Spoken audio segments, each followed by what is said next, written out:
اگر کوئی کمال کی وجہ سے محبت کرتا ہے تو میرے محبوب زیادہ حق رکھتے ہیں کہ آپ سے محبت کی جائے. اور جب تحریکیں چلتی ہیں آپ کو پتا ہے کہ پیسہ پانی کی طرح بہایا جاتا ہے، اور میرے محبوب جو انقلاب لائے، بے سر و سامانی کا عالم، وسائل کا فقدان ہی نہیں، وسائل تھے ہی نہیں. حضرت عائشہ رضی اللہ عنہا فرماتی ہیں کہ تین مہینے تک گھر میں چولہا نہیں جلتا تھا، کھجور اور پانی پر گزارا ہوتا تھا. حضور صلی اللہ علیہ وسلم غزوہ خندق کی کھدائی میں مصروف تھے، صحابہ کرام بھی مصروف تھے. ٹھنڈی یخ بستہ ٹھنڈی ہوائیں چل رہی تھیں، تن ڈھانپنے کو پورے کپڑے نہیں تھے، کھانے کے لیے خوراک نہیں تھی. صحابہ کرام پیٹ میں شدت بھوک ہو چکی تھی. حضور صلی اللہ علیہ وسلم تھوڑی دیر کے بعد صحابہ کرام کے ایمان کو گرمایا کرتے تھے اور فرمایا کرتے تھے، اللہم لا خیر الا خیر الآخرہ فاغفر للانصار مہاجرہ. ساری بھلائیاں تو آخرت کی بھلائیاں ہیں، یہ تھوڑی سی مشقت برداشت کر لو. اللہ تعالیٰ صحابہ اور مہاجرین کی بخشش فرما. پھر صحابہ بھی جواب میں فرمایا کرتے تھے، نحن الذین بایعوا محمدا علی الجہاد ما بقینا ابدا. ہم جب تک ہماری جان کے اندر جان ہے، ہم نے حضور صلی اللہ علیہ وسلم کے ہاتھ پر جہاد کی بیعت کر لی ہے، ہم اس وقت تک حضور کا ہاتھ نہیں چھوڑیں گے. ایک صحابی حاضر ہوتے ہیں، عرض کرتے ہیں، اللہ کے نبی بڑی شدت کی بھوک لگی ہوئی ہے، بھوک کی شدت کو ختم کرنے کے لیے میں نے پیٹ کے اوپر ایک پتھر باندھا ہوا ہے. آپ نے بطن مبارک سے پردہ اٹھایا، فرمایا میں نے 2 پتھر باندھے ہوئے. حضرت فاطمہ رضی اللہ عنہا فرماتی ہیں، ایک دن حضرت علی رضی اللہ عنہ مزدوری کر کے جو کما کر لے آئے.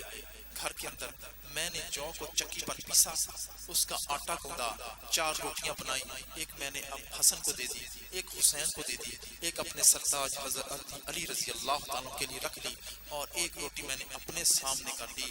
جب میں نے لقمہ توڑا تو مجھے خیال آیا، پتہ نہیں میرے ابا حضور نے کھانا کھایا ہوگا کہ نہیں کھایا ہوگا. اسی طرح روٹی کو لپیٹا، کپڑے کے اندر لپیٹ کے حضور کی خدمت میں حاضر ہو گئی.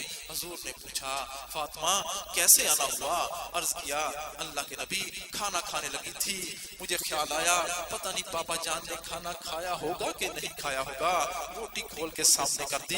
حضور نے لقمہ توڑا، منہ مبارک کے اندر رکھا. جب لقمہ حلق سے نیچے اتر گیا تو فرمایا، فاطمہ قسم ہے اس ذات کی، اس پروردگار کی جس کے قبضہ قدرت میں میری جان ہے، پچھلے 3 دن میں یہ پہلا لقمہ ہے جو میرے حلق سے نیچے اترا ہے. ایسے حالات میں حضور صلی اللہ علیہ وسلم نے دین کی محنت فرمائی.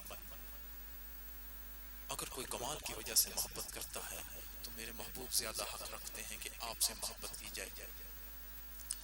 محبت کا ایک سبب جمال ہے. لوگ کسی کی خوبصورتی کی وجہ سے اس سے محبت کرتے ہیں. اگر جمال کو بنیاد بنایا جائے تو میرے پیارے محبوب سے زیادہ جمال والا کون ہو سکتا ہے؟ کون حسین ہو سکتا ہے؟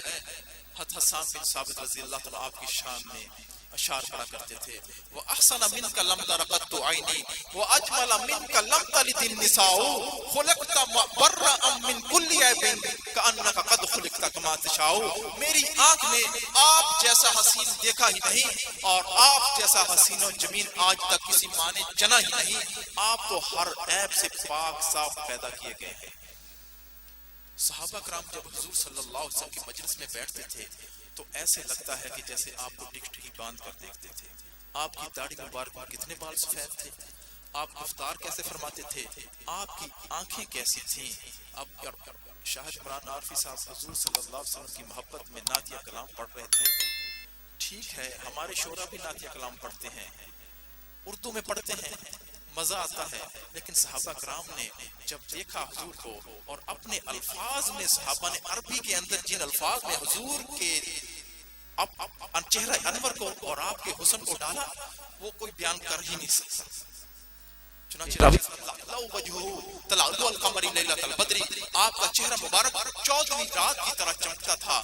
اطول من البرقوی و اکثر من المشذبی. آپ کا قد مبارک درمیانے قد سے قدرے بڑا تھا اور چھوٹے قد سے قدرے دراز تھا. عظیم الحامتی. آپ کا سر مبارک اعتدال کے ساتھ بڑا تھا. ذہانت کی علامت ہے.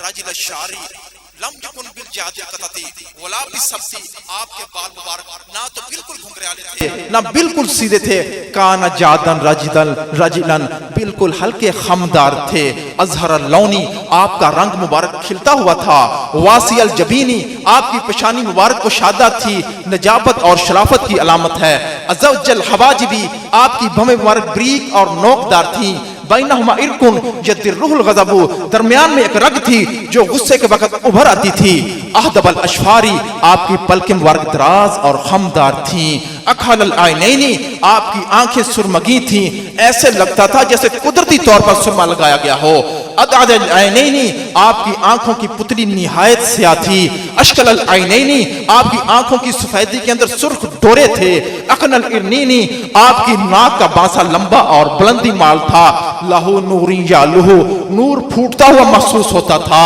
ذلیل الفمی آپ کا دہن مبارک شادہ تھا، فصاحت اور بلاغت کی علامت ہے، مفلج الاسنانی آپ کے دندان مبارک کے درمیان خلا تھا، اذا تکلم روی کالنور یخرج من بین ثنایاہ جب گفتگو فرماتے تھے سامنے کے دو دانتوں سے نور نکلتا ہوا دکھائی دیتا تھا، سہل الخدینی آپ کے رخسار مبارک ہموار تھے، کس اللحیتی آپ کی داڑھی مبارک گھنی تھی، سینے مبارک کو ڈھانپے رکھتی تھی، کأن عنقہ فی دیب جنیت فی صفائل فضہ آپ کی گردن مبارک مورتی کی طرح تراشیدہ چاندی کی طرح سفید تھی، بعید ما بن ملبن کی بینی آپ کے کندھوں کا درمیانی فاصلہ قدر زیادہ تھا، شجاعت اور بہادری کی علامت ہے، عریضہ صدری سینہ مبارک چوڑا تھا، وسعت ضربی کی دلیل ہے، سوال بطنی والصدری آپ کا سینہ اور پیٹ بالکل برابر تھے، طویل الزندینی آپ کی کلائیاں مبارک دراز تھیں، قوت کی علامت ہے،